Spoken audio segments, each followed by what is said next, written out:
7 hafta süren yaz Kur'an kurslarımız nasip olursa bu cuma günü son bulacak. Dolayısıyla yaz Kur'an kursları boyunca çocuklarımız yaz Kur'an kurslarımızda, camilerimizde ve uygun yerlerde hem güzel dinimiz İslam'ı ve kitabımız Kur'an-ı Kerim'i öğreniyorlar.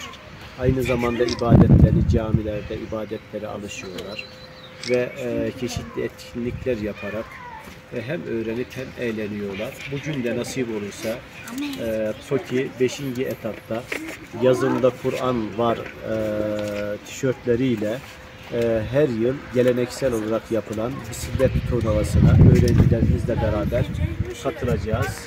İnşallahurrahman güzel bir bisiklet turu olacak ve nasip olursa Cuma günü de yaz Kur'an kurslarımızı hayırla tamamlayacağız inşallah.